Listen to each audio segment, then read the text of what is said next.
With over 500,000 trees and shrubs already planted and growing, it's easy to forget you are in the city. We don't just say, we do. It's the Stain City way.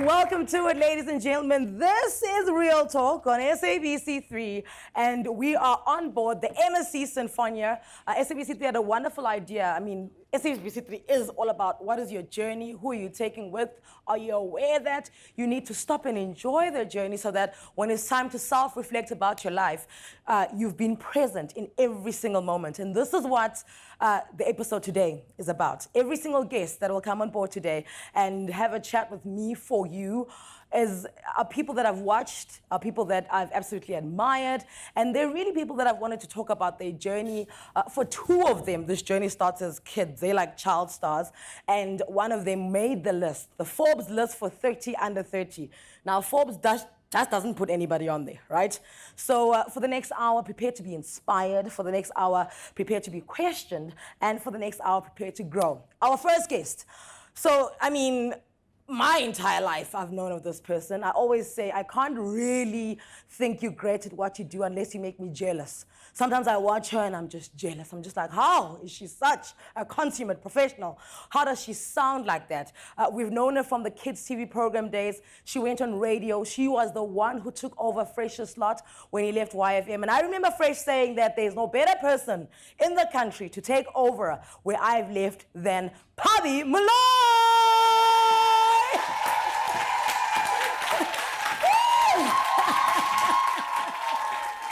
What do you What a nice introduction, thank you. I remember Fresh saying that about you, and I was so jealous. I'm like, you know. But look at you now. This is the Anele show. I feel so tiny. Excuse. Oh my Can I word. sit on top of this? Thank you for matching with my couch. I like that. I'm a professional. It's what I do. I'm sure she called, what color's the couch? No, I didn't. Are you sure? I didn't. Are you sure? I did. Okay, I think there are many things that we want to know, but the first one is, how does one become that tiny after having a child? Hey, started breastfeeding, because everyone's like, breastfeed, I did breastfeed for a very long time. My son is 12.5 kilograms already. He's not even turned 2. He's 1.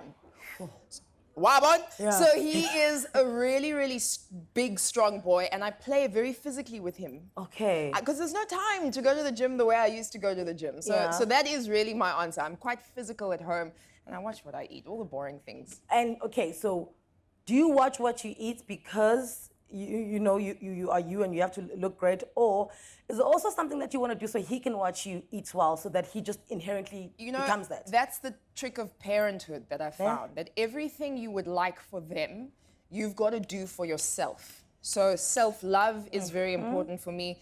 The way I speak to and about myself is very important to me, because he's going to see that and know that that's, he's going to internalize every single thing that he watches me do. Because, you growing up, people would say, do this, and then the next thing they're not doing it themselves.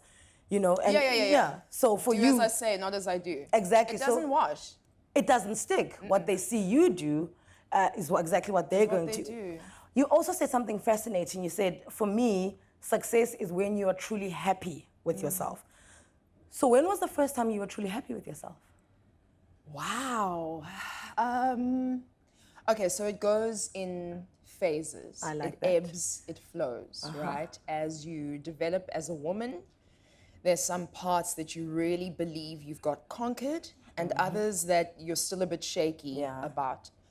And so, maybe 23 was one of the first times I really felt that wash over me. And then maybe last year. Yeah. The year before. My pregnancy was an incredibly strengthening experience for me. I felt Was it very, easy? very connected to myself. Okay. It was quite easy. I had some pain, but whatever.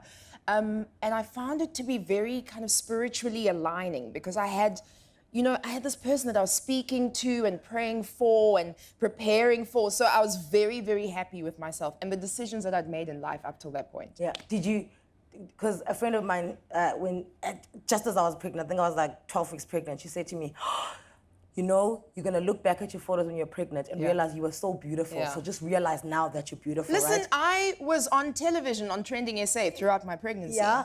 And did you feel like you were... I felt really great. Like extra glow, great. extra And vibes. I was so scared of that nose thing. But you didn't. I was so scared of that nose thing. So every day I'd be like, Jesus, please, my nose, please, my nose. And then the nose thing didn't happen to me. So you've described yourself as you were a young adult. You say you were grown from like a young age. Surely that's because you grew up in front of us and there was an added responsibility on you because you were constantly in front of cameras and, parents were grooming their kids.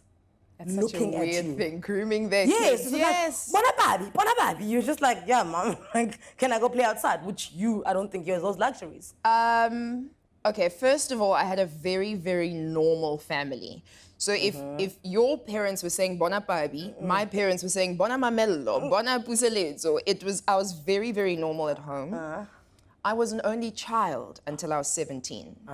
So I grew up, I was their child. So being the only small person in the house, you're gonna be grown up. You're gonna be quite mature. You're not gonna wanna do baby things because there are no other babies to do baby things with. So I think that really contributed to it. It also is in my nature. I'm just that way. Yeah, you're just responsible. You look... Yeah, I am. Are you that person amongst your...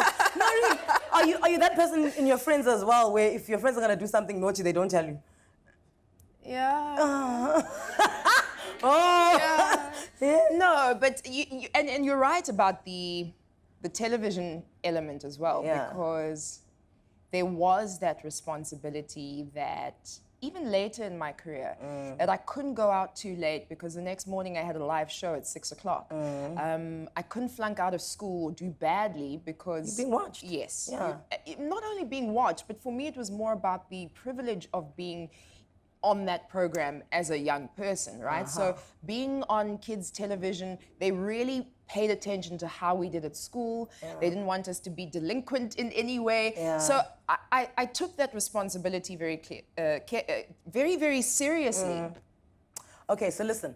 Mom was in the industry. Granddad was in the industry. Aunt was a ballet dancer. Yes, ballet, that's where the poise comes from, darling. Dad is a singer. Obviously, she's in the industry. When we come back, we find out more about that and how she's dealt with it to date. You're on SABC 3. Come back to us.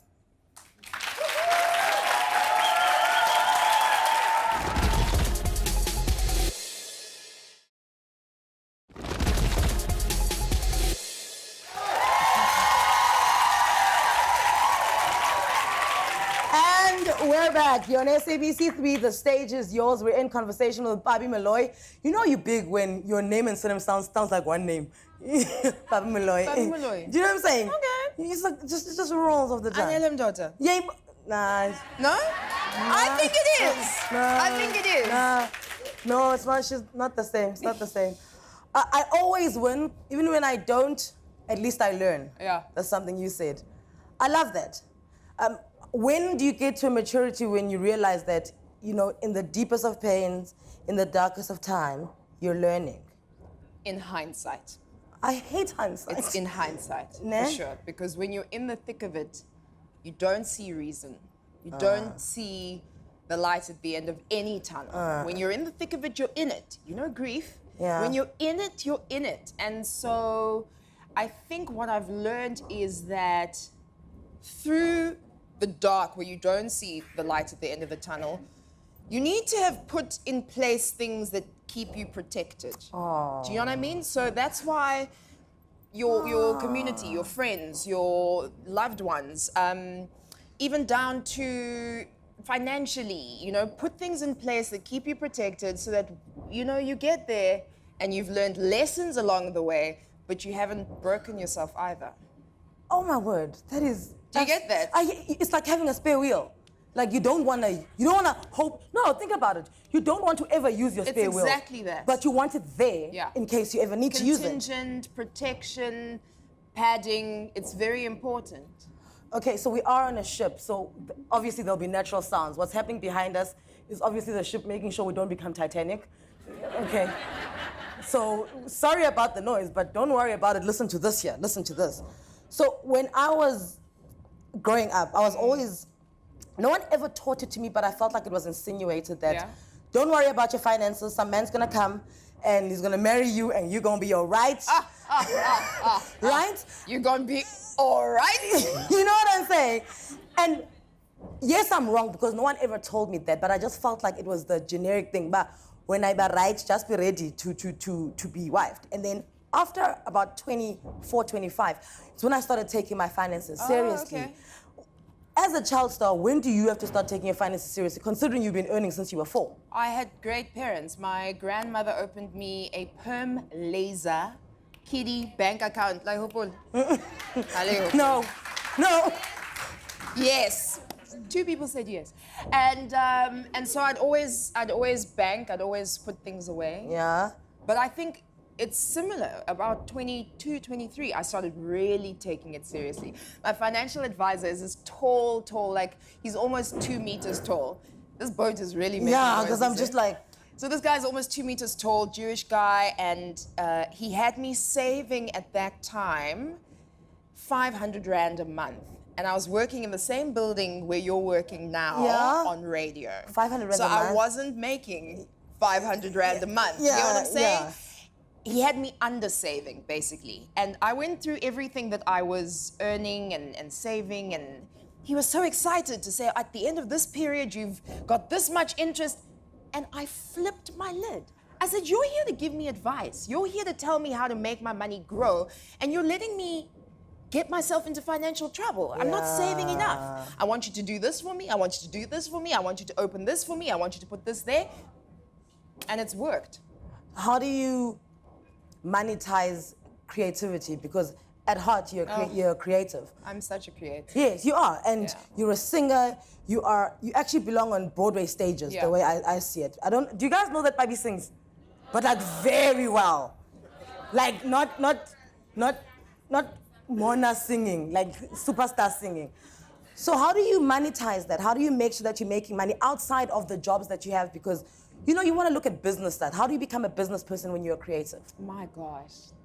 It's not the easiest thing to do. Yeah. And it requires a lot of partnerships with people who are going to care for you in a particular way.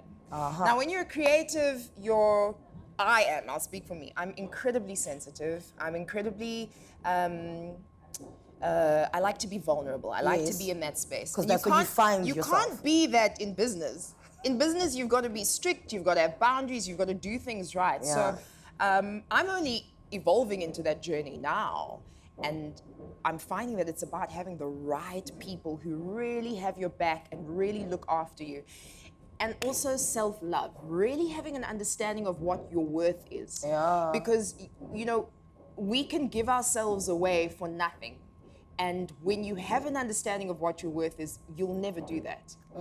So you said the 2 meter tall Jewish guy, that's your financial advisor. Who's your emotional advisor? Oh my gosh, I have so many. Really? Yeah. Okay. I have so many. And they're a WhatsApp away. One of my best friends is the most wise woman I've ever met in my life. And if I'm having a freak out, I speak to her and she speaks reason into my life. How do you navigate the having to... Oh, hang on. And my brother. Your little brother? My little brother Really? is the wisest 16-year-old. How old is he? 16? I'll tell you, he'll say things, you'll be like, oh, okay, you're so smart. Wow. I never thought of it that way. He's very, very balanced. And how do you navigate, because trending essay it's opinions. Yeah. And how do you navigate having to say things about people when things are currently happening, knowing full well that you're going to run into them at the supermarket, possibly the next day? I'm not really a file divulger on the show, so that's not really my role. Okay.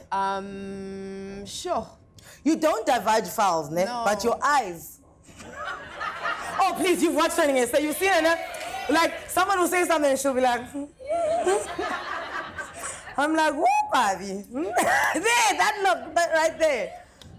I don't know. But sometimes it's said in your company. Obviously, you're there. Do people not come up and be like, guys, what, why did you say that about me? Even though you didn't say it. Yeah. They do? And what do you say? Nyang? What are you going to say? Look, if you really look at our show, we don't go out and hunt for information, right? Yeah. The information is all on social media. All so if right. you're out here telling things on social media and then we put them on the show, you started it. That's it. You started it. You started it. That's it. All right, ladies and gentlemen, Pabi Moloi.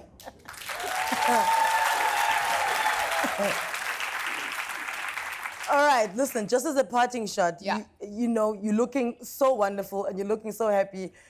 Just have more kids if this is the outcome. You know, just you pop them out like a microwave popcorn bag. Pa, pa, pa, pa, pa, pa, pa, pa, pa. The That is inspiration. the most bizarre thing I've ever heard. Your kid is the cutest little boy I've seen in a long time. Thank you. So pop them too, please. All right, listen, we'll be back. We're chatting to Allegro. She was named in the Forbes 30 Under 30 list. She is a PR maestro, and she also is the brains behind Donald in Denial's PR campaign. Come back to us.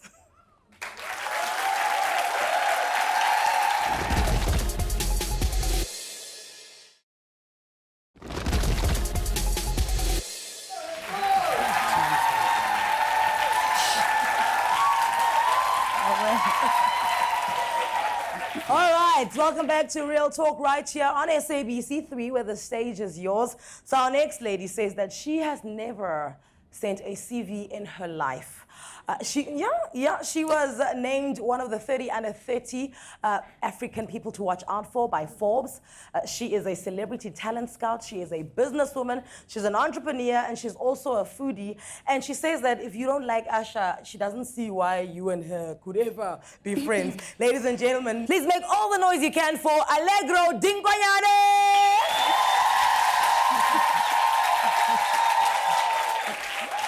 Welcome on board. Welcome on board. Lovely. Oh, thank you. Oh, look at you.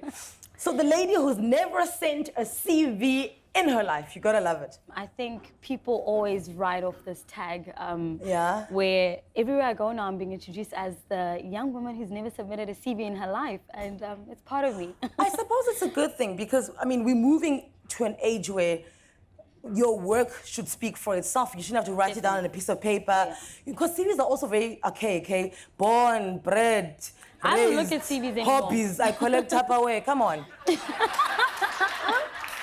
I actually prefer a one-page CV when I hire. Yes. Don't tell me stories. Give me one or two good references, and I'm good. And like you're saying, I think we should walk the talk. You know, I should be able to see that you are a hard worker, you're passionate, you know what you're about.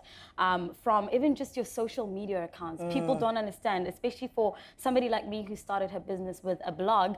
I value what I get from somebody's social media content. Yeah. I can pick up the type of person that you are, and you can't lie off of everything that's on there as opposed to a piece of paper.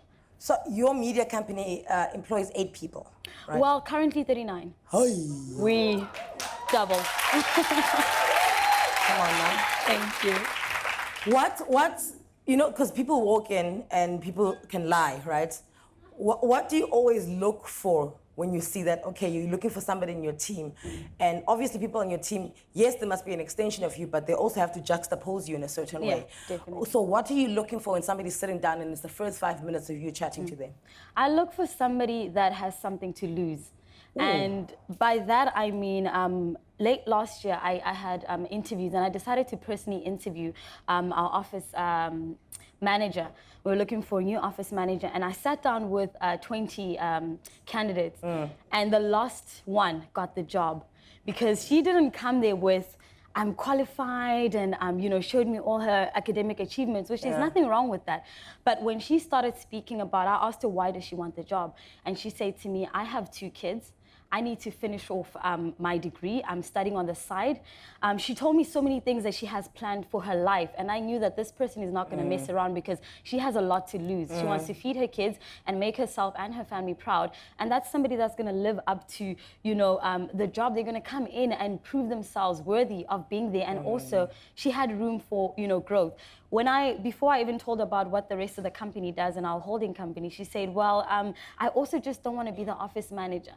Can I help out in the PR department? Can I help out in events? And I said, this is the one. The last one. Very last one. And also because gone are the days where you say, well, this is not in my job description. Exactly. You know what I'm saying? You have to be that person who's willing to go the extra mile. What do you know you could be better at? I could be better at multitasking. Really? Yes. I'm very hands-on in my companies. I have 9 entities right now. Yeah. The company turns 7 this coming October. Nice. But I'm not one person to just wear the CEO hat. Sometimes I come very early in the office at around 7 before my staff come in, and I mop. I still clean. We have a cleaner, but I still love. I feel like I'm involved in what we do as a company. I leave late. But then it means that you are good at multitasking. Then I think I could do better because then there's a lot that goes on. I have 2 PAs also that literally Snetemba, Amina, they hold my life. So I can't do it all. But I think I would be doing a lot more if I had the skills. You could juggle more. Exactly. What are you like when you're angry? I am quiet, I make a cup of rooibos tea, and that's it. They know not to come. If I come to the office and I ask for a cup of rooibos, nobody talks to me. Really? They know. That's it. It's like stand aside. Something went wrong. I had a meeting, so that's it. I've enjoyed watching Donald, occupy a space where you don't actually compare him to anyone. I don't want to sound like the woke kids, but he's in his own lane. Okay. How do you and him navigate the relationship? Because he's headstrong, he's a creative, he's sensitive about his work. You are a business person and you want to make a product work. How do you guys navigate that space? For me, with Donald, it's a very easy working relationship because I've known him before he was Donald. I knew Donald as a backup singer. The very first time I met him, he was a backup vocalist for Zonke. And he said to me, one day I'm going to be in the front. And I was a first year. I was at UJ studying, and I also had big dreams. And years later, we connected, and he said, there's nobody else who knows me in this industry that would really take me seriously and not just take a retainer every month as a client, but understands my journey, my struggles. And I understand him that well that even sometimes when he gets hyped up as an artist and he wants to throw out different ideas out there, I want to release a double disc album. And he's very big on spending his own money for things. He's such a passionate person. When he watches this, he's going to say, why did you tell them that? But he spent his money, savings and all for the last show he did, the Raidmark Experience, Carnival City, because sponsors came on board late and he said, Allegro, with or without media backing, media sponsors, I am doing this for my fans. I'm doing this for my career. I need it. And he's, like you said, very headstrong. And most artists are like that as creators, and they need somebody to come in and say, wait, let's be practical still. This is, let's be realistic. Is it possible in the 6 months to do everything that you want to do?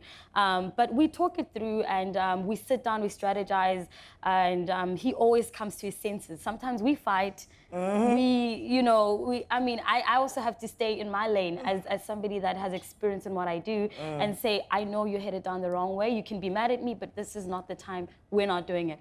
And he appreciates that. He might be mad at a certain time, but he comes back and says, you know what? I'm glad I have you. So I always say that South Africa does not have a talent problem. We have a management problem. Oh, yeah. Right? So you are very aware of the fact that you are in management, you're behind the scenes, you are in PR, you're in management, you're in brand building. How do you convince, a child who's watching right now that you don't necessarily have to be in front of the camera. You don't necessarily have to be the presenter or the one where the spotlight is on. Here is something to do on this side, and it's in the same industry, and look at how I'm doing it.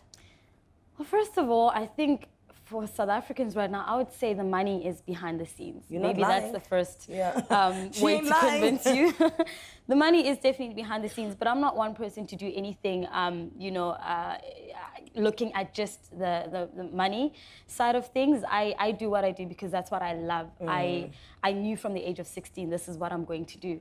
You know, even when Did you know what this was? I knew it was going to be in media. I didn't know I was going to end up in blogging and PR and everything else, but I knew I was going to be an entrepreneur. I had my company name written down and later tattooed on my wrist at the age of 16 because I said, if this fails, I'm screwed, so I can't fail at all. You know, so I think for any young person watching right now, just know that it's a lot of hard work, and if it's your dream to be in front of the camera, what else are you going to do? Because you can't just have one thing going on for you. You're in front of the spotlight is on you, and you think that's enough.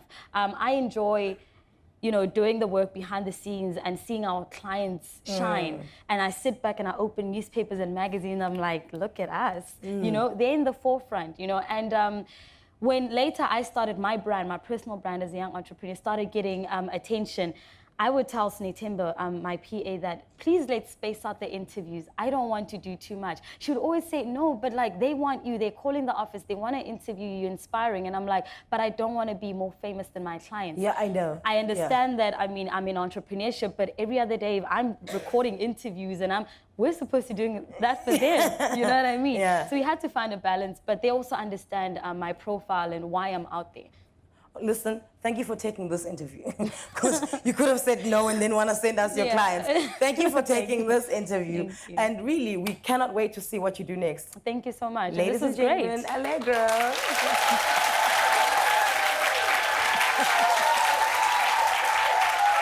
Listen, it's a massive youth excellence show today. 30 under 30. She was in Forbes magazine. Pabi Moloi started at 4 years old, and all she does is soar. It is no different for our next guest. Also started as a child star, and now he is a doctor. So when he listen here, when he fills out the forms at Home Affairs, you know, it's Mr., Miss, Doctor. He takes Doctor. Come back to us.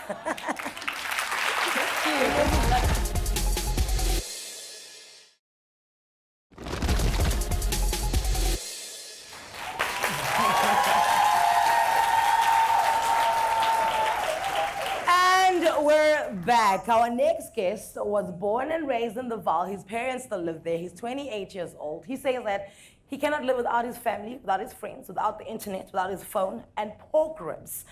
He's currently one of the hosts on Trending SA. He also happens to be a medical doctor. He used to be on YoTV, and today he's here to have a real talk with you. Please give it up for Musa Mthombeni.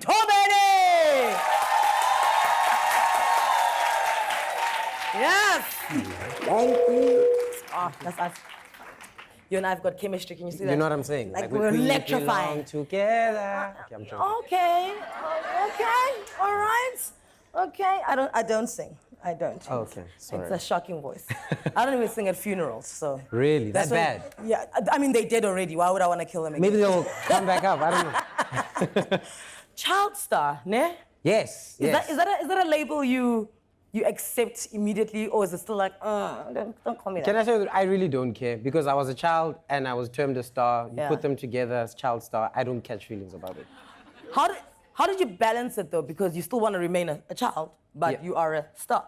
I think knowing that I had a job was very nice for me. So I'd go to school, normally at about 12 o'clock, I'd leave, and then go do my whole TV thing, come back late in the evenings around 8 o'clock, finish off my homework if there was homework to do, which I never did really, to be honest. I know I really didn't do my homework. Yeah, thanks. That's what you want to know. Your doctor never did his homework. Yeah, but you see, I've got a big head, so 1 + 1. But yeah, it was just, I enjoyed going to school, but I also enjoyed having my job. So the combination of the two for me really made it work. Yeah. A lot of kids who were in front of the camera growing up were bullied quite a bit, which I never understood, because for me, I was fanning out for people who were on TV.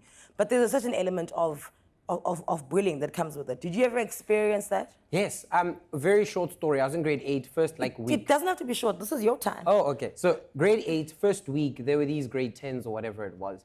And there's the, you know, when people come up to you and say, hey, there's the YoTV guy. Yeah. There's that. And then there's the, nele, here's this YoTV guy. Same thing. You but can feel it. Kind of different attitudes. Yeah. And then this one day, I'm walking up the stairs with my friends. I'm grade 8. I'm small, carrying a big bag. One of them, like, hits me, but, like, not really a hit. I think it was, like, a threatened hit. Also, I don't know. I don't remember. PTSD, maybe.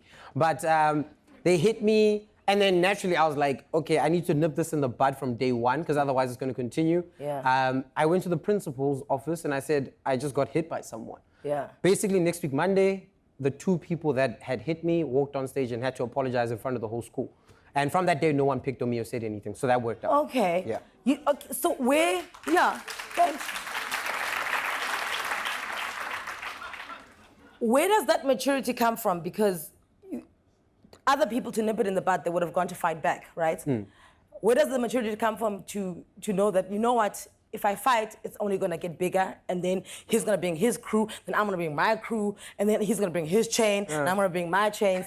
You know, the maturity at that age to go to the headmaster and say, listen, we're not nip this in the bud right now. Where did that come from? I wasn't raised to fight physically. My parents never raised me to be a fighter. Any confrontation that needed to happen was a verbal one or escalated to someone that is senior to you. So that's just always been my thing. I've never fought in my life with anyone. So some people may come around and they may say, you're weak for not fighting. I was just like, look, I'm not trying to get a blue eye. Like, I don't like getting hurt. And you're like, this face needs to go on TV later today. You know, like the black eye you won't see, but it will be there. You know.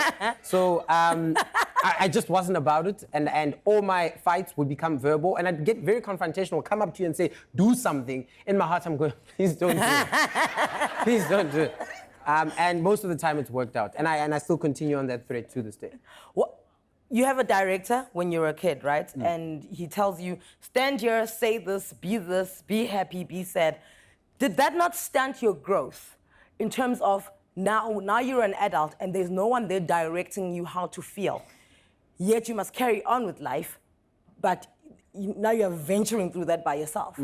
I think the TV presenting element is kind of different from like a TV acting component. Because on TV as a presenter, my emotions were always the same. There'd be an excitement or a baseline, which is normal feelings about something. So you'd go up and you'd present whatever you're presenting, but it's never an element of sad. So my emotions and my feelings were always the same about it, or I was highly happy about whatever, excited about that one thing, and never sad. So I think as an adult, what working with people like directors and things sort of did for me was mainly just get my life in order and working in TV knowing that this needs to happen in this time. So I'm very ordered in a sense in that component. But in terms of emotions, I'm a very happy child. You allowed it to grow. Yeah.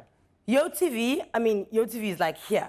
At a point, wasn't YoTV the most watched thing on TV? It really was. Anyone will tell you that they'd go to school, hang out for like an hour after school, but 3:30 you were in the house. You were out there with the wild room. You were out there in the wild room. Chicken would not get defrosted because you forgot to take it out. It was a mess. It was a mess.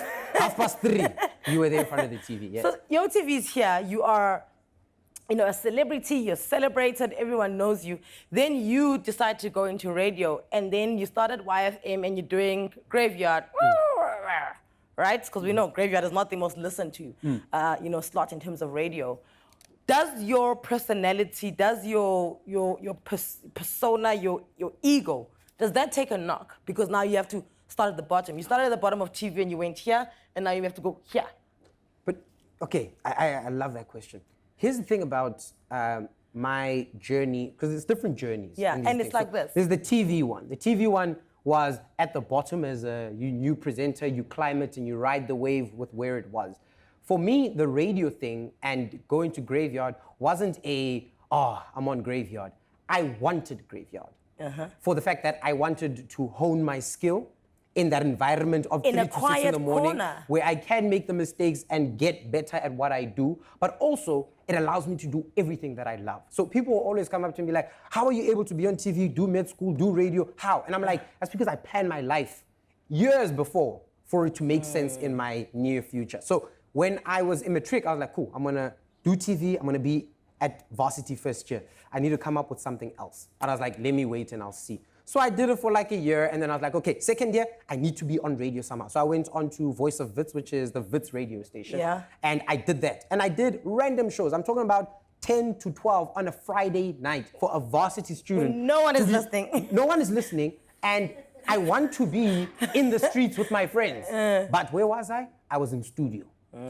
Speaking to myself, no guests, nothing, doing my links. And it's fine because I'm doing something to get better myself. Yes. So that in a couple of years. Yes. Yes. Right? Because the plan was, and I remember having this discussion in first year with one of my classmates, that I said in 3 years' time, I'm going to be on a commercial radio station. It's like, yeah, whatever, we'll see. And then we saw. Within a year and a half, I was like, there, done it. Now, what's next? And that's how I think a lot of the time. So with the graveyard, I allowed that to happen because I knew that from school, I have to be there 8 to 4. And then I'm gonna need to do like some of my studying and all of that. I sleep at 11 o'clock, wake up at 2 o'clock, do my 3 to 6, go to school at 8. So I had a very rostered life, and that's how I want my life. It always has to have things in it. Sure. Yeah. German precision, I tell you. So listen, he can be found on Trending SA alongside Nina Hasty, Pabi Moloi, and Cooley Roberts.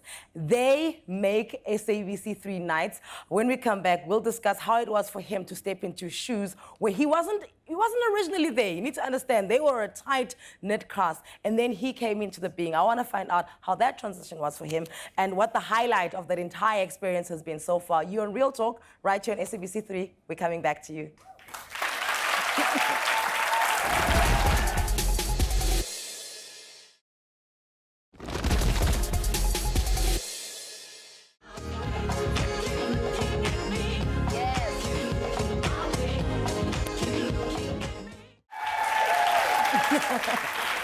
And we're back, SABC3, where the stage is yours. Currently on board the MSC Sinfonia. Earlier I called it a boat. Apparently it's a ship, okay? Get it right. This was part of SABC3's hashtag The Journey, wanting to take our viewers, which is you, on a journey so we can speak about love, life, inspiration, and self-reflection. And this is why today we have got one of South Africa's stars. Currently can be found on Training SA, Monday nights, Tuesday nights, 9:30, alongside a panel of equally awesome people. So your first paycheck as a kid, what do you do with it? I gave it to my parents because I didn't really care about money. Okay. Yeah, like my card, I didn't know what it looked like until I got to varsity. Because I didn't need anything. That's the thing. I had a very natural, normal childhood. All I did was just be on TV most days of the week. I'd come home, my mom would shout at me about schoolwork, blah, blah, blah. And then on afternoons, I'd have sports. But I still had to go, Mama, can I have money to go buy shoes? No, you're not going to get those shoes. Okay, excellent. shucks. Mama, can I? Okay, now we can go do it. So it's just been a normal childhood for me. I only gave my mom the card and my dad, they used to do whatever they want to do with the money. So in terms of you building a house for your parents, Yes. you know, was that something you'd always wanted to do? Were you listening to them? Were you gifting them? Were you saying thank you? What was the, you know, the major decision that informed that? I love both my parents. I think I appreciate all the things that they've done. They didn't have to drive because I stay in the Vaal, and the Vaal and Randburg, where YoTV was, we'd travel almost 100 kilometers. Every day for you. To and from. To and from was about 160 kilometers. So for me to go dance around and be the presenter on YoTV and then come home. So my dad would have to take me and an uncle, sometimes my mom. So like for about 10 years of my life, they did that for me. So when it was time for the house, it's actually a funny story. My mom would always say, hey, Musa, you must build us a house one day. In my head, I was like, I'm gonna trick my mom. What I'm gonna do is I'm gonna buy the land and then they will build. And it's got nothing to do with me. So I was like, I've got a plan. So as I was in med school, I think about 5th year, my mom says, come home, come home. I'm like, all right, cool, yes. What's up? She's like, we bought the land. No, don't do it. So, because the land was bought, You had to then guess who had to build? build the house. Yeah, so it was an amazing journey. Yes. Yeah, it was an amazing journey over the span of about 1.5 years of fighting architects and contractors and basically like running out of cash and waiting a bit till you collect some more and finding out that the separation between a ground level, excuse me, and the first floor of a house cost 200,000 rand. Like random nonsense, like exactly. And you get that surprise when they say, here's the receipt. You're like, what is this? So it was really just amazing. And I'm happy it's done. They live with, it's just my mom, my dad, and my little brother in that house. Yeah, and everyone's kind of happy. Besides that, what are you most proud of that you've achieved? I don't like celebrating myself. So I think the things I'm proud of are, they may seem materialistic, but when I do things for myself, because I'm very frugal, I'm very stingy. I don't like spending money. So when I spend money on myself, like, I was so elated. So there was a point last year late where, like, I'd had a little car that I was driving around for 4 years that we had bought with my parents when I was still in med school. Drove that when I was in internship, and people are like, my brother, just buy a car. And I'm like, no, leave me alone. Right, la. My car is fine, you know? And I made it look nice. It had You're like, I'm rims. here, It was, Ajay. you know, I came here, I'm right? here. And then towards the end of 2017, it started giving me problems. I was like, no, let's take it to Soweto. They will fix it. And then even with the fixing, it just wasn't working. And then I was like, Musa, you've worked hard. You started working since you were 11 years old. It's time to say thank you to yourself. And I went and I bought myself a car. So my mom was not necessarily against it, but my mom, I know, was always like, hey, Musa, don't do that, don't do that. So when I called them on the day, I didn't tell them I bought a car. I called them on the day, I'm like, hey, mom, I just bought a car. They were like, oh, we're so happy for you. And I was sitting there in the car crying by myself. I haven't told anyone this, but like I was just sitting there crying by myself. I was like, oh, this is so awesome, but, and all of that. You deserve it. So now, Trending SA is happening, and every now and then, I know you'd fill in when people weren't there. I mean, Nina's got the comedy going on, if Pabi's emceeing somewhere, and Shaga's off on his political escapades, and then you'd step in. Yes. And then you became the permanent presenter. Yes. Was that daunting for you? And what conversations were you having with yourself? Because from, you know, on the periphery of things, it doesn't look serious, but I know you take your craft seriously. Yeah. You know, so what were you having with yourself? What were you saying? So how I initially did it was, I think, during the time of Pabi being away, and I think at the time, Shaga had something, like you're saying, a political escapade somewhere. Yes. So they needed a guy to come in and fill in. So I did, I think, a week with the ladies, but it was a great week. I remember doing it and I was like, oh, I haven't done TV in 3 years, but hey, this feels good. I'm doing this. I'm doing this. Yeah. So the whole time they were like, oh, come in again, someone's not here. Yeah, cool, I'll come and do it. And I started falling in love with it again because I stopped doing TV maybe about third year, I think it was, so 2013, I think. Was that to concentrate purely on medicine? No, it wasn't. It was I'd been on UTV for so long. So it was an unintentional break from TV so that I'm no longer UTV, but also, like, you know, when you know how the industry works. Yeah. It's not like I was looking actively for a job, but if something on TV had come along, I probably would have done it at the time. So I get weeks in and I'm really enjoying it and there's a vibe with the ladies. And then the executive producers say, hey, listen, Shaga's leaving. You're on a short list to be the host of the show. I'm like, oh, there's a short list. Okay, I'm enjoying this. I mean, I don't have to go stand in the line with everybody else inside. No. So yeah, went through a couple of weeks of, SABC will decide and this and that sort of thing was happening. But when it eventually happened, the discussion and the conversation I had with myself was I got a couple of my friends together and we'd have discussions on a one-to-one on some how and why and what do you think? And the discussions basically ended up being around you were chosen because you were you in those weeks that you were on. So when you were filling in, you weren't filling in for Shaga as Shaga. Yeah. You were just having fun as Musa Nkosi would on the show. So the reason why the show and the channel is considering you is because you are who you are and not anyone else. And because of that, don't change anything. Be who you are. So the viewer is not sitting there thinking, this guy was a lot more fun when he was, now he's coming here to bore us and to be serious. I was like, I'm gonna keep who I am and let what I am shine out, and that was that for me. And in terms of Trending SA, okay, you can, hey.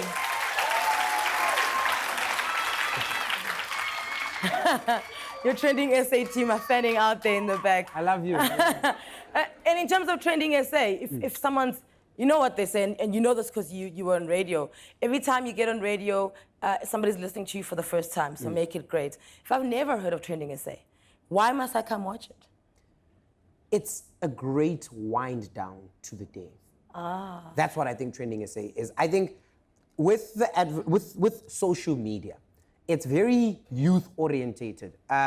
Young people talk about Twitter, young people talk about memes and things like that. And an older generation would not necessarily understand what that is. So if it wasn't for Trending if it wasn't SA. for Trending SA. So when Trending SA comes on, I walk in the streets and grandmothers, you can see this is someone's grandmother. Cool. They'll pull you to the side and say, hey, Yazi, I did not know about that thing. Thanks for telling us.